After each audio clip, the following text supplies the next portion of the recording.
Hello again, it's Jonathan at the Piano Lesson. Well, something surprising happened. Um, the last video I got apparently was much more popular than any of the other videos I've ever made before, and I really don't know why. So thank you. Typically, typically my videos get like, I don't know, 50 views or something like that. This week, the video got over 1,000 views. Now, in the scheme of things in the YouTube world, that's still, not that much. But I'm just wondering, like, what happened? I don't know. But whatever happened, it seems to be a positive outcome. So I was going to pick up actually where I left off last week with my last video, because I just wanted to discuss I'm going to use a fancy word, the motivic device, or the motive or the compositional device that was used in the tune A Child is Born, and give you kind of an exercise to use for your improvisation and just for future compositions, for future songwriting. And then I'll kind of introduce another song. The other song that I'm very interested in is Over the Rainbow, and also a very, very beautiful tune, very unique tune. And I'm giving you these tunes in the interests also of helping you learn music, because they are kind of like archetypes. So they're models by which we can learn other songs. I mean, that's really what you want to get from a teacher. What you want is you want to learn how to learn. So you want to learn the right things, and you want to learn the right things in the right order. Now, what's the right things in the right order? Well, that's, a bit of opinion, but not really. I mean, I think there are building blocks that you build on. And in this episode, I also want to impress upon you that whatever you learn, it's really very useful and fun to take the idea and experiment and explore in other keys, so that you gain facility on the keyboard or whatever instrument you're playing, and you get through this silly psychological barrier that we all have about playing songs in other keys. And the reason I think the barrier is created because we don't do enough transposition. But in fairness, there are ways to do it that are very manageable and don't involve necessarily transposing the whole piece. You can just transpose, one little phrase or one little motive in the piece. That's kind of the crucial center, or the hook of the piece, and that might be enough. That's certainly enough to get your foot in the door, and to take scale exercises, to take scales that we really all need to know. It's impossible to play music without knowing scales, whether you read music, you don't read music, and apply them and see how they, how songs use scales. So, and Over the Rainbow is going to be one of those. So I'll just a bit of picking up from last week here. The song we were talking about again is A Child is Born. If you haven't heard it, you can watch the video from last week. But the melody is, that's the basic motive in the song, and that happens to be in 3.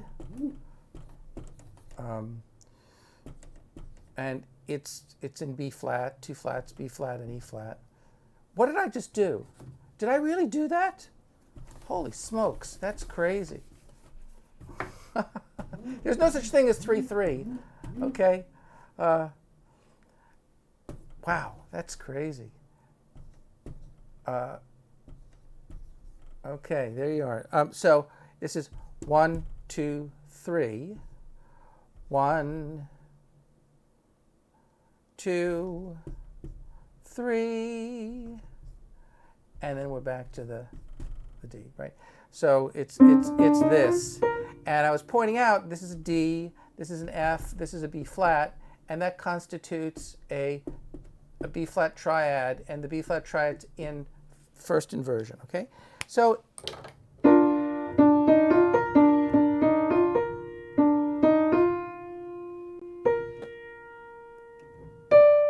and then it kind of resolves up there, and an octave above it,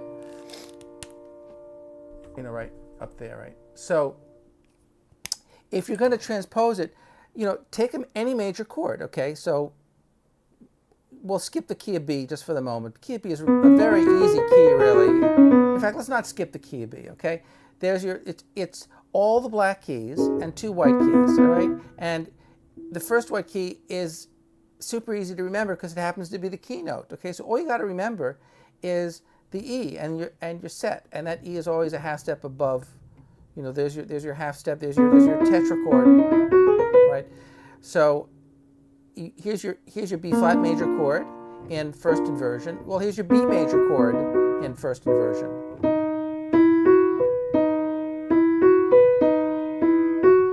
And then the low note becomes the high note. All right, and if you just take that much, what's wrong with just taking that much? Here's C major, first inversion, okay?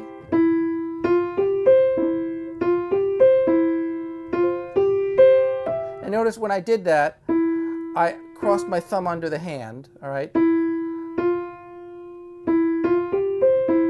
I didn't just lift my hand. I could have lifted my hand, but thumb under,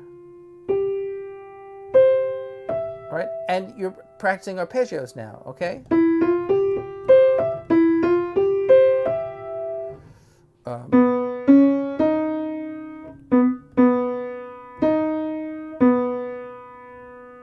What we're doing here. We're going back to the B. I'm going to go back to B flat. Thumb. All right.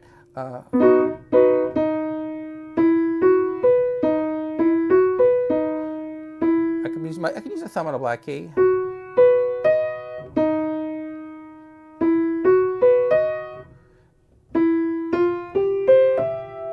Right?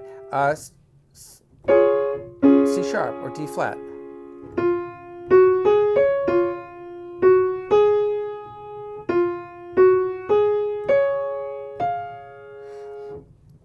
D major.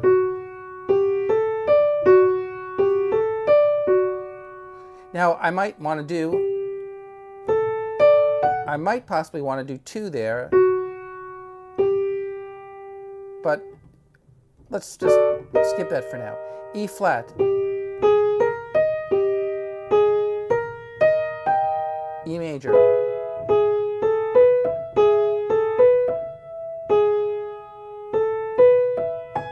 F major,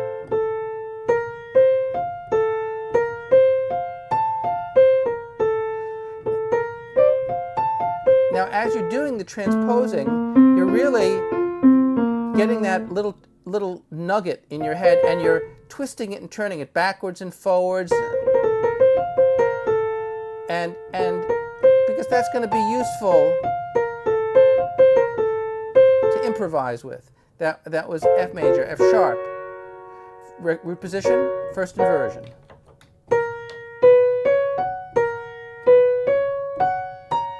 Right? G major, first inversion. Excuse me.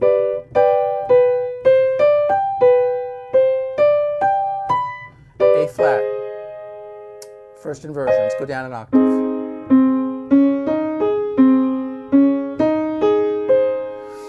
A major, first inversion.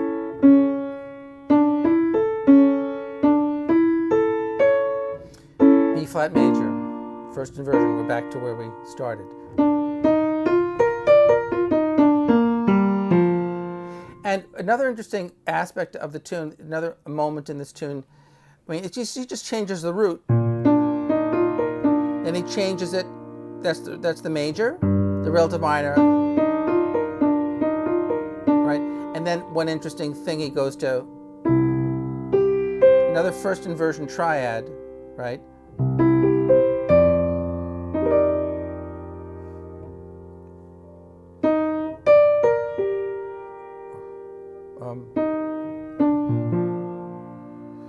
And then the real climax of the piece is instead of doing this, he skips the E flat, okay, and he does this. He does the full major chord, but with D in the bass, and what it ends up sounding like is you have this becomes a sharp 9 and this becomes the sharp 5, all the way up, and that's the 9th. You know, that moment is very unique I think in music. And I discussed that, I touched on that the last time, but you have this sound that's like B flat over the top of a D chord. That's maybe how you'd write it. You know, here's your D chord, and here's your B flat. Listen to that sound. Isn't that interesting? I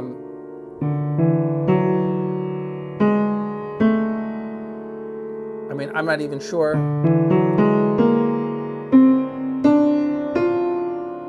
You know, you could use this triad possibly.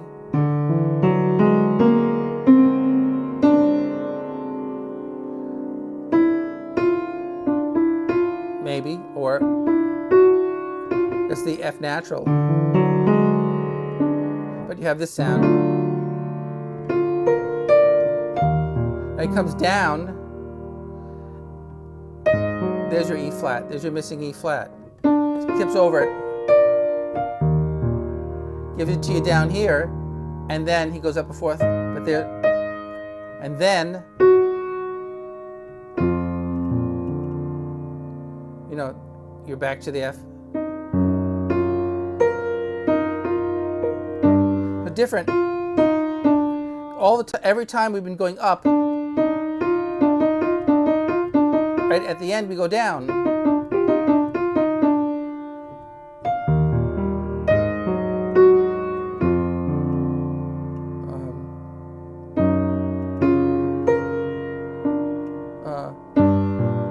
And then E natural.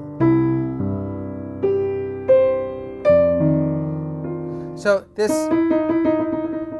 it's very much like jazz. You have this ambiguity between the 4 and 1 and this 5 of 5.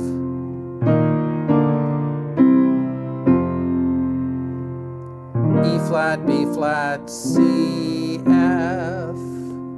E flat, B flat, C, F. This is 4, 1, 5 of 5, and then 5. That's kind of like the basic sound, right? That's the secondary. It's a secondary dominant, right? Because these are these over here. These are the primary chords. So that's kind of as much as I'm going to do on that tune, but I wanted just to encourage you. Well, maybe I'll just do a tad more, but.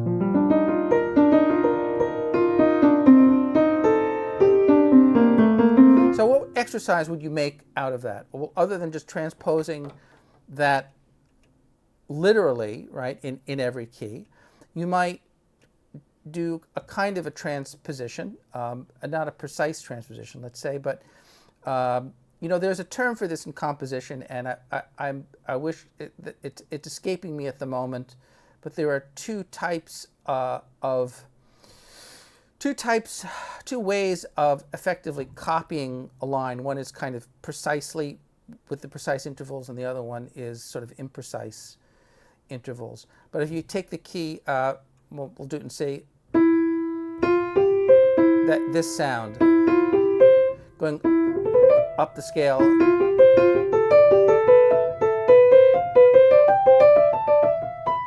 Right, that's not precisely, because this is a half step, whole step, and this is a perfect fourth, and this is a minor sixth. If I do this,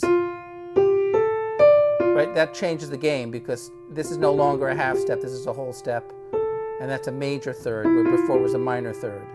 That forms a major triad in first inversion. This forms a minor triad in first inversion. So we're kind of going up diatonically.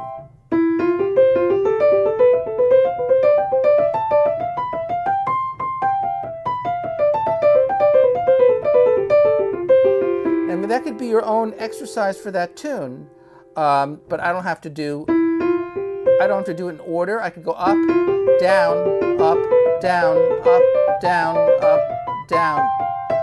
And it sounds like it's a little, kind of a little exercise, right?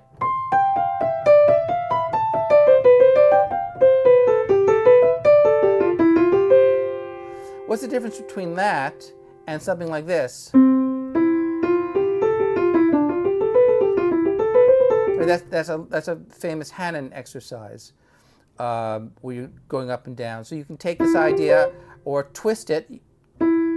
Typically you do that, go up, but you could go.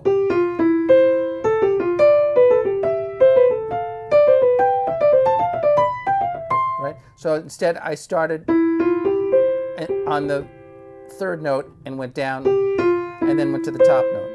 Right? That exact same note sounds different. If I did it in B flat,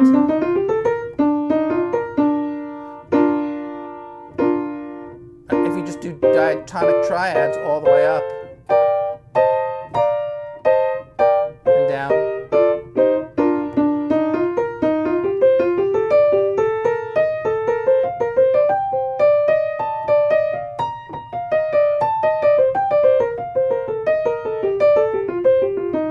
you should be able to do that in all 12 keys. That shouldn't be that hard, to do. I'm adding a little embellishment.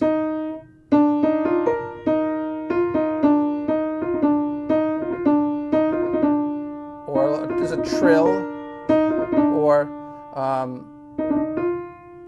let's call it that's a turn. And this is a trill from above, and this is a long trill, and I think that's a mordent. It's been a while since I've taught these. Those are all Baroque ornaments.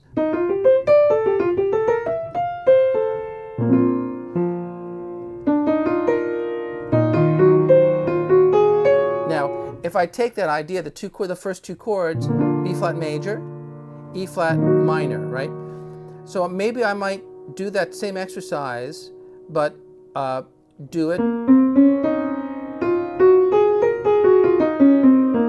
Listen to that scale.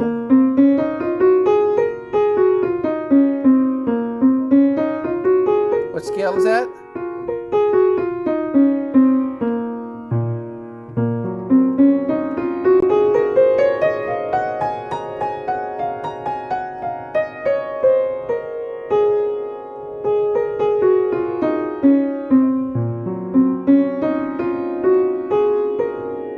That's pretty, right?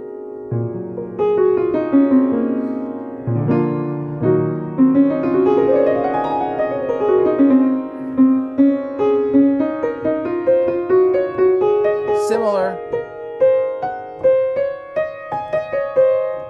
So.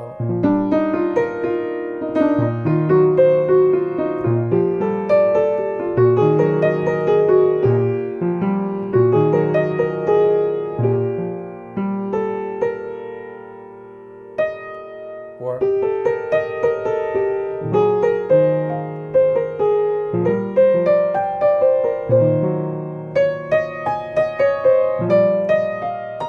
right? So I've taken two keys and kind of dovetailed them together and alternated and conflated it together, and you can hear that varying between the two ideas.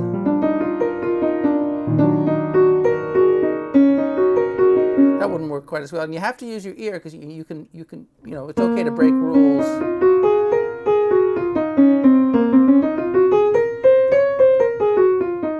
So that's a D flat major scale. Right? If I start in B flat, well, that is the relative minor. It's the natural minor. It's the Aeolian. But the trick is that I'm really playing an E flat. It's really an E flat chord. It's an E flat minor chord. And I'm not really playing the E flat either. I'm staying on the B flat.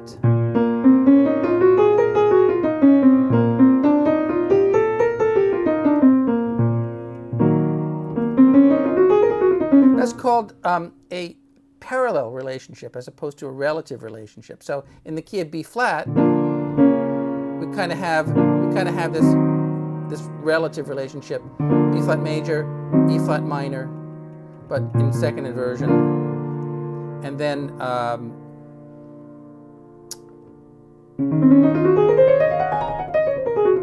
so that might give you some ideas as to how to kind of experiment. Now, the last thing I'll talk about is, just quickly here, is I mentioned Over the Rainbow.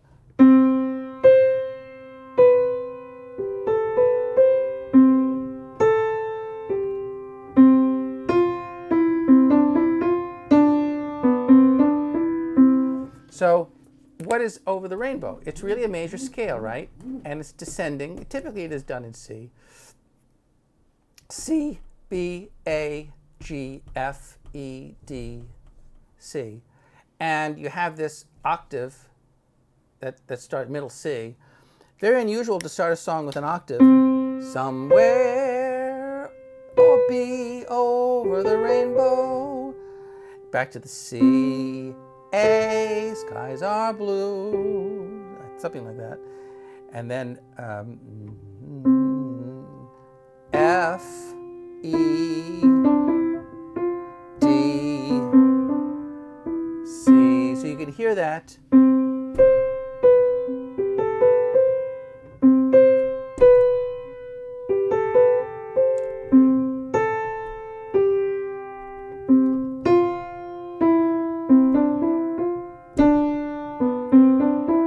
And that's the only time when it goes below the C for a moment to that leading tone, okay? So you can take that idea, that's the descending major scale, right? Take any descending major scale.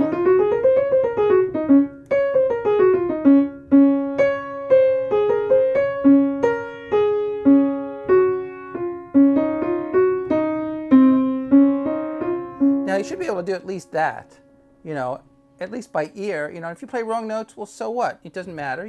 That should be easy enough to correct with your ear.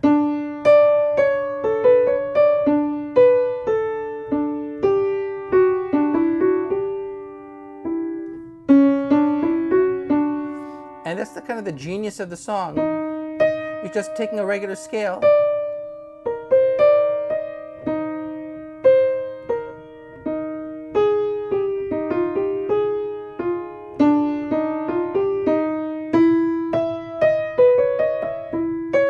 E major.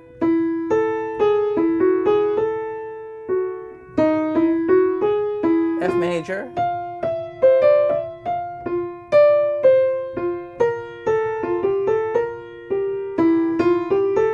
F sharp major. Made a mistake.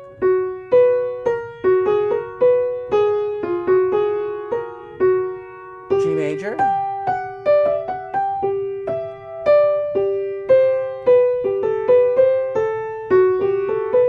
A flat.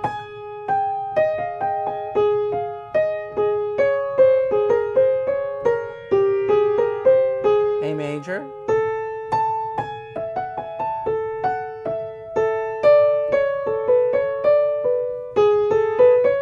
B flat major.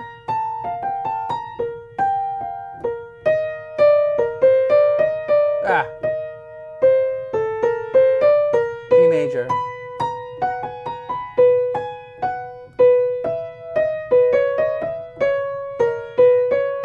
That's pretty. That's really pretty. And we're back to C. Okay? And that's kind of how you do it. Now the chords, C major, immediately to the relative minor, A minor, then to the 3, E flat minor, C7, that has an 11 in it, but it's basically C7, that's 5 of 4, C in first inversion. It's 164, C7.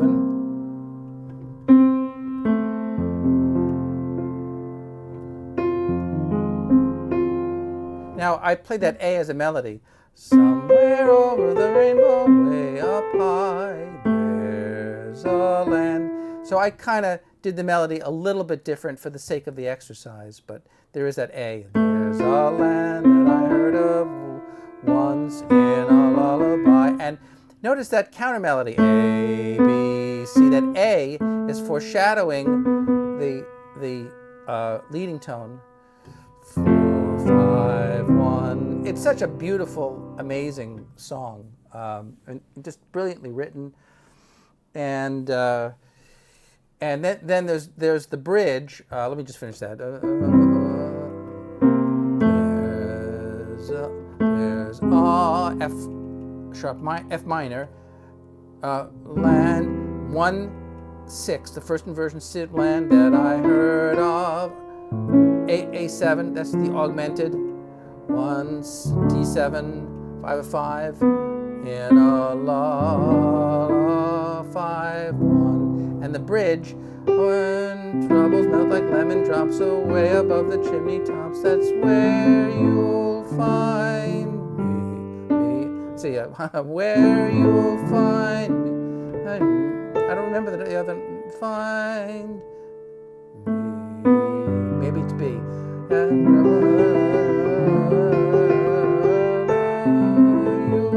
It could be A7 or A minor. Find me.